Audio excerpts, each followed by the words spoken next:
how much of a nut I am about this. 20 years ago, I had the honor and privilege to fly in Fifi from downtown Kansas City to Springfield, which was the most exciting thing in my life, and a wonderful trip. And then 2 years ago, I got to take my grandson out to the airport to tour Fifi to pass it on to him. So it's a great thing that you do, and I appreciate it so much. It's meant the world to me.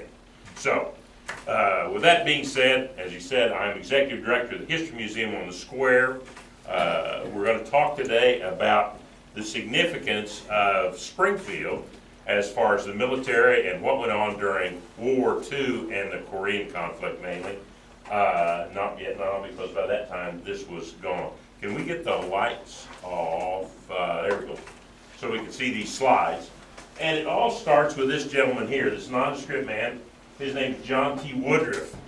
And John T. Woodruff came to Springfield in 1904 to be the lawyer for the Frisco Railroad. The Frisco Railroad had a significant presence in Springfield, along with the Missouri Pacific Railroad. Springfield was a significant travel hub because it was one of the few communities that had rail traffic in all four directions. You could catch a train in Springfield and go to Memphis, Tulsa, St. Louis, or Kansas City. So it was, more than most communities, a place to travel. Mr. Woodruff was incredibly enamored with Springfield and spent the remainder of his life drawing things there, building buildings, hotels. He was an entrepreneur like you can't imagine. And one of the things he did was he got involved. This is the depot in Springfield, by the way. One of the things he did was get involved with the process of trying to build or bring the federal highways to Springfield. In the early 1920s, the U.S. government decided that they needed a chain of designated federal highways, federally maintained. Up until that time, each state maintained their own highways, and you might be on a great road and you get to the state line and all of a sudden it's a dirt track. So in doing that, Mr. Woodruff, along with a man named Cyrus Avery, developed and came up with the idea of Route 66 from Chicago to Los Angeles, which went through Springfield. Springfield ultimately became the cross point for three different federal highways, 65, 66, and 60. So it was a cross hub for road traffic as well as rail traffic. So that as time went on, this is the bus depot, by the way, in Springfield. This is the way a bus depot looked back in the day. As time went on, Mr. Woodruff went to the federal government after he'd had all this contact with them about the highways, when he heard that they were going to put in a system of hospitals for the federal prisons. And he lobbied, and in 1933, the Federal Medical Center opened in Springfield, which was one of a group of 4 federal prison hospitals, and it held people from the Birdman of Alcatraz to John Gotti over the years, and is still open today. So we've got a cross patch of highways, we've got rail traffic, and so in 1940, the U.S. government, this is some more of the hotels and things along, and there's the medical center, by the way. That's the federal prison there in Springfield. And so in 1940, the U.S. government decided they were going to establish a system of military hospitals across the country.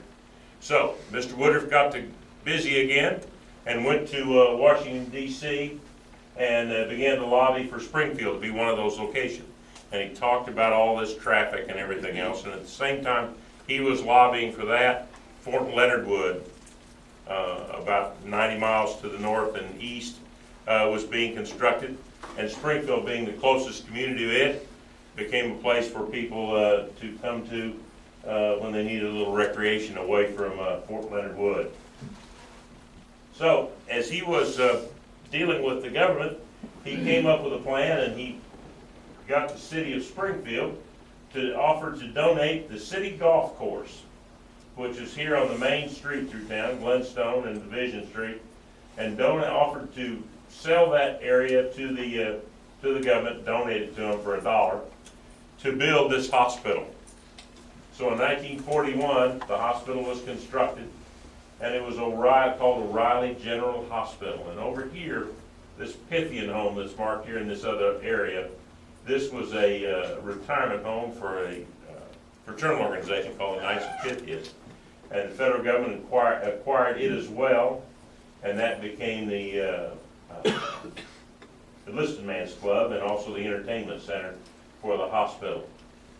So they began construction on the hospital in 1941, and by the opening in 1942, with much lobbying from Mr. Woodruff, it became O'Reilly General Hospital, named for Robert Maitland O'Reilly, who was he had begun as a student doctor during the Civil War, and then served as a physician during the Indian Wars and the Spanish-American War, and was the Surgeon General from 1902 to 1909, and worked on the campaigns in the Panama Canal Zone, trying to solve the problems of malaria and yellow fever.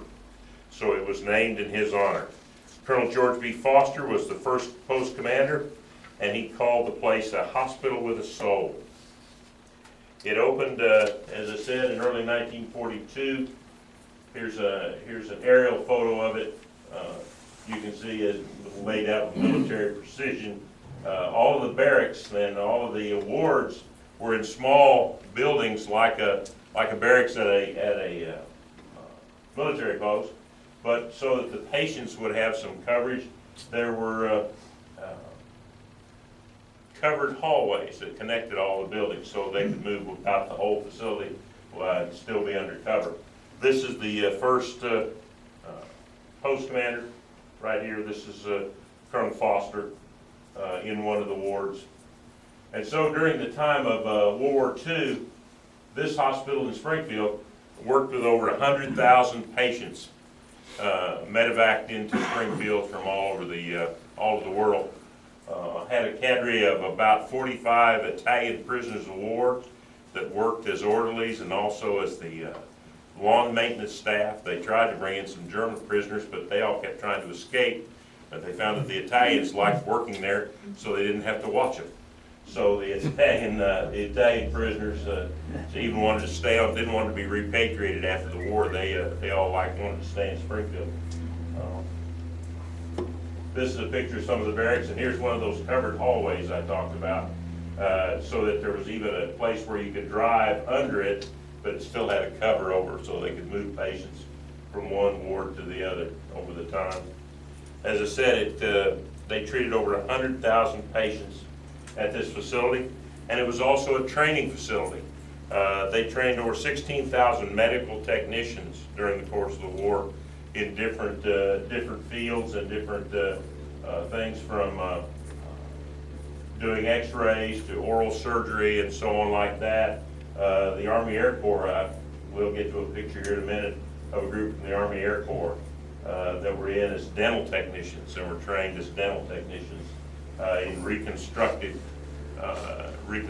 things on the face. This is a post chapel. This building was later moved and is still a church in Springfield. It was moved when the hospital closed in 1952. This is a side gate where the employees came in and out of the post. This is one of the wards.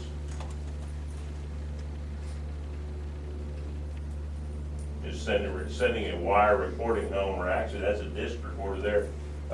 One of the gray ladies, like this uniform right here, assisting one of the patients to send a recording home to his family. This is the intake area in the offices. Now this is quartermaster here. Anything in ill-fitting sizes would be passed out here. But then the permanent party, the people that were on post here that did the working, this was one of their barracks. Not quite as nice as the wards for the patients. This is one of the recreation rooms where they had activities. The war dads in Springfield spent a lot of time here, and this was one of their big projects, was spending time playing cards, dominoes, and whatever with the wounded soldiers there in the hospital.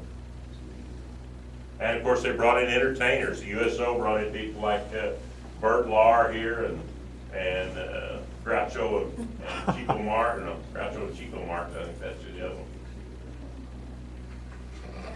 This is one of their big musical events out in front.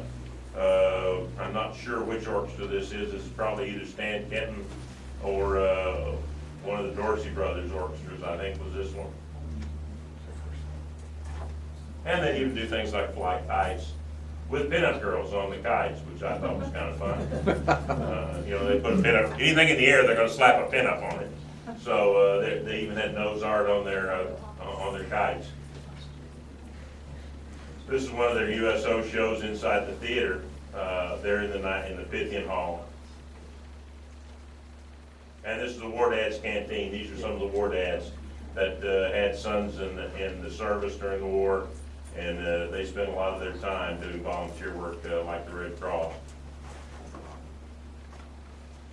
Because of this, and because of the necessity of transporting all these patients in here during the war, the U.S. government began and developed a new airport for Springfield, which is still in use today, sometimes just like it was then, just kind of creeping along, but much larger now. But this is the original configuration of the new airport that the government built for Springfield that opened in 1944, so that they could fly bigger transport planes. The only airport Springfield had at this time was a small grass strip airport. And this was new airport that they built there in the mid 40s. Here's the new terminal building for the new airport, which is funny because the old terminal building at the old grass strip airport looked exactly like this building without this extension on it. This was great. I stood on this platform right here and watched the first Superconic fly into Springfield.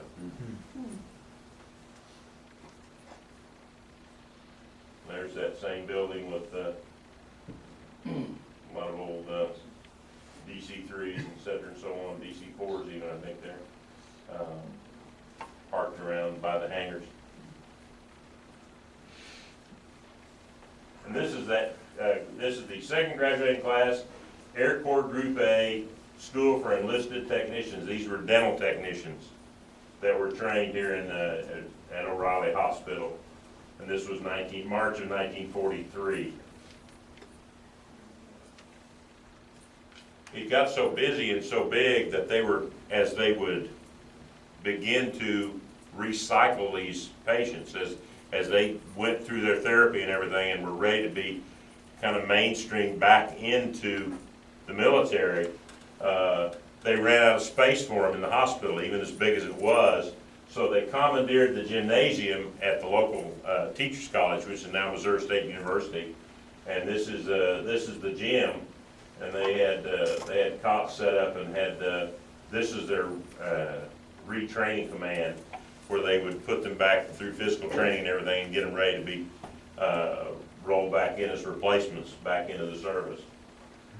This is exercising in the pool there at the university. And then working through their PT again so they could be sent back. So, a real short, but I think interesting thing that a lot of people don't know about is that we, from 1941 until 1952, had quite a large military hospital in Springfield. Now, the hospital closed as a military hospital in 47, and then it became a VA hospital. And it was a VA hospital until 52 when they closed it completely. And then it later was sold to the Assemblies of God Church, and it's now the campus of Evangel University in Springfield. So where Evangel is where the hospital was there on North Flintstone in Springfield. Is there any questions? Yes, sir?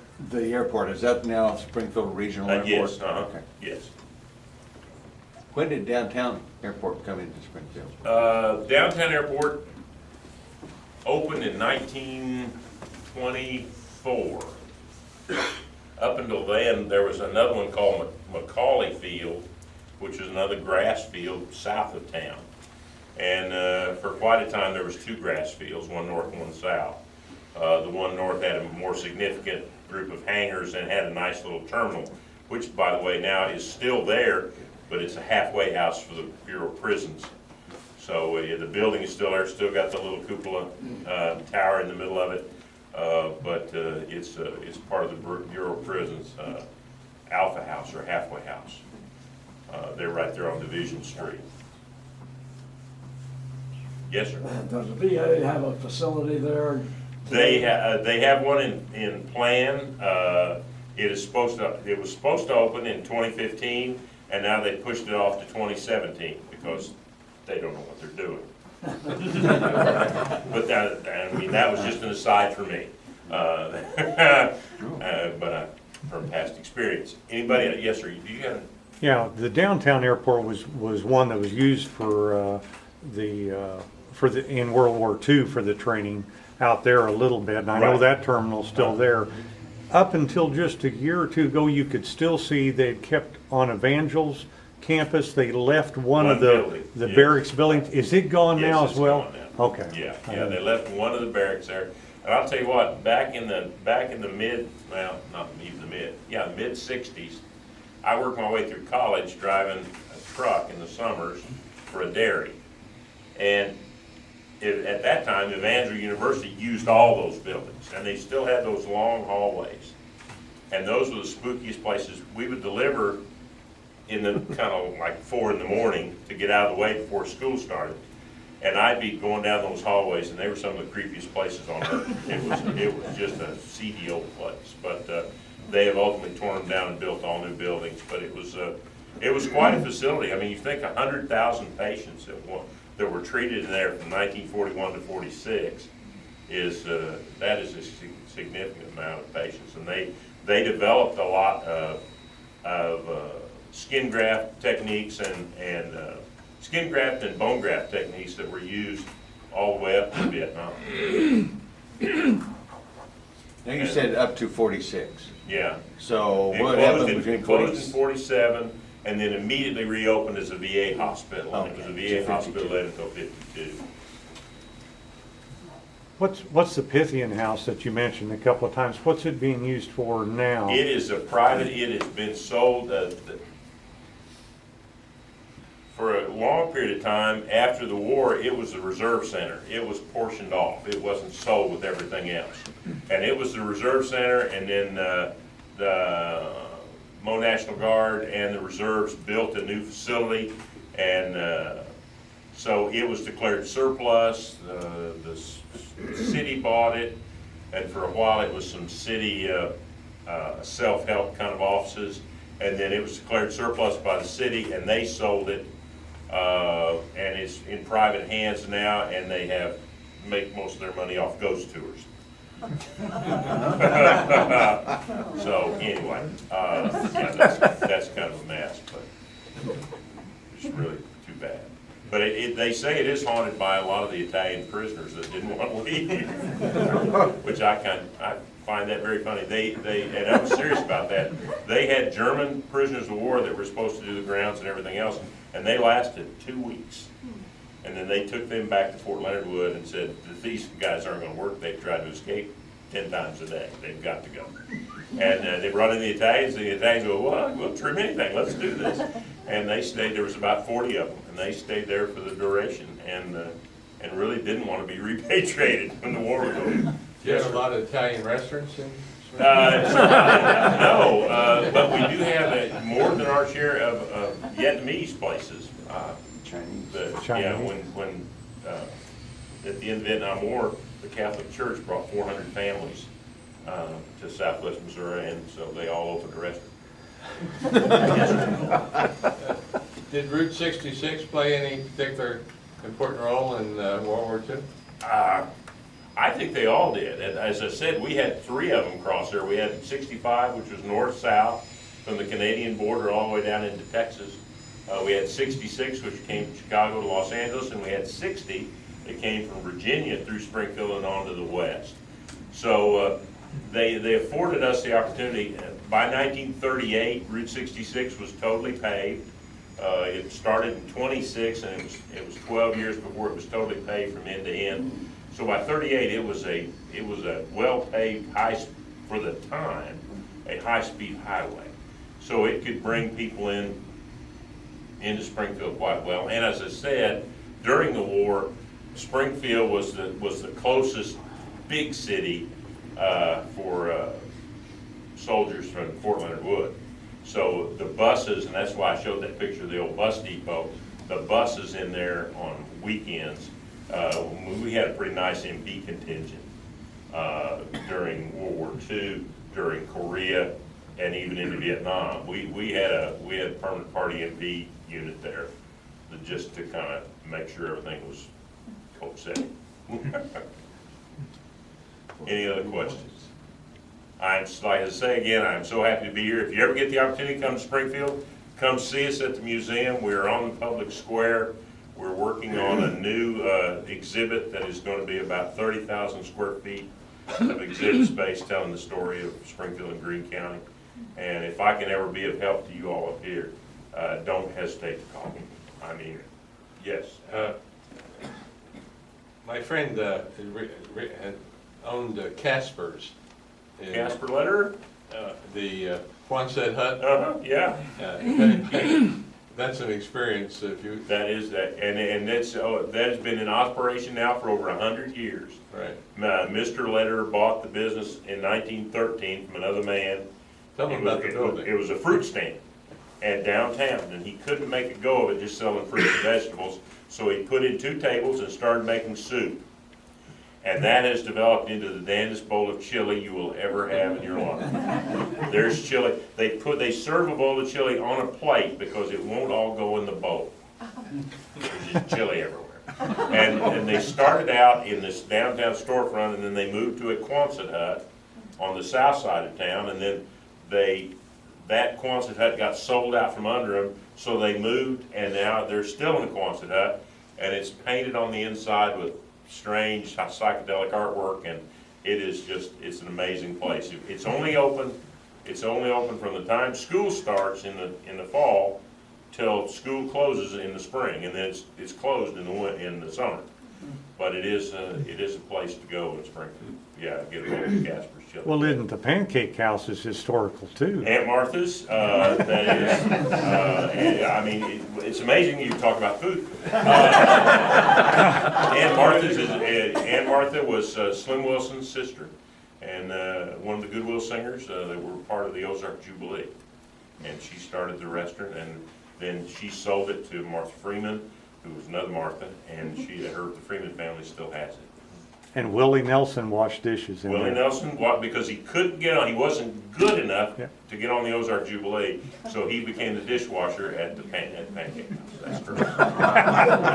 There's your trivia. Yeah. And that's good that you knew that, yes. Where does the main source of your funding for the museum come from? We are just as you are. We are like Blanche Dubois in Streetcar Named Desire. We depend on the kindness of strangers.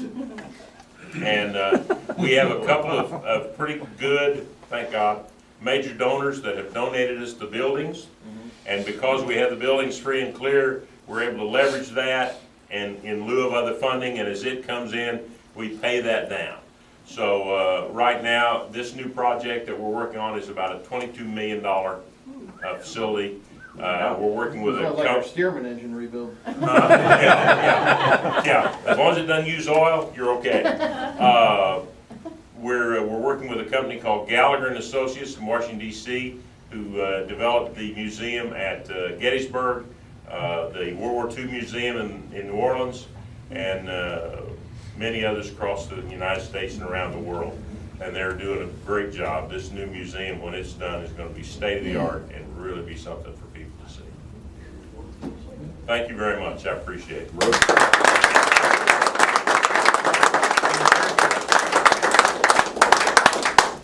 John, you don't get away quite that easy. I know. You know? Do I have to sing? No, but you do have to dance, and not with me. But we like. I always tell my people that elephants don't dance. Well, we always like to give our speakers a little token of our appreciation. And they made a particularly long trip, longer than most of our speakers this time, from our neighbor to the south down there. And I don't know if you're familiar with what a challenge coin is. Absolutely. But we have challenge coins for our unit, and we would like to give you one in appreciation for your service and your presentation here today. Thank you. And I I'm hope honored. you remember us and come back and see us again real soon. Anytime you want me here, I'll be here. It is worth the drive, and I'll be here. You just tell me. And I swear I'll make the introduction more accurate next time, and I won't mention Vietnam. I don't know where that came from. Obviously, I made it up. Sometimes You even wrote it down. I But- did. But so far, you've done that. When the other guy said his name tag upside down, I'm really concerned about you people flying planes. Just somehow, it's just not working for me. Is Tom here? Well, ask Tom about that. We call him Wrong Way Hall. He wasn't the one with his name tag on upside down. That's Kurt Pyle. Sometimes, but as far as that, it was World War II in Korea and not Vietnam, You and specialize sometimes in my bird mind flying. has a mind of its own. So I apologize for that. And also, I would like to apologize because Ron Bim is here. He I made a drove through the lie night around. to get here. Yeah. He snuck in, and I told everybody you were at the lake, so you better go back to the lake. But anyway, Ron set this all up with Harold, and we appreciate that, Ron. Yeah, thank you very much. And again, thank you for being here. Anytime. Appreciate it Anytime. very much. You bet. We identify with your mission, and we hope you stay for lunch. Oh, We yeah. have lunch after this. And then I've got to run because my grandson's birthday party is tonight, so I've got to get back. Oh, my. Well, thank you again.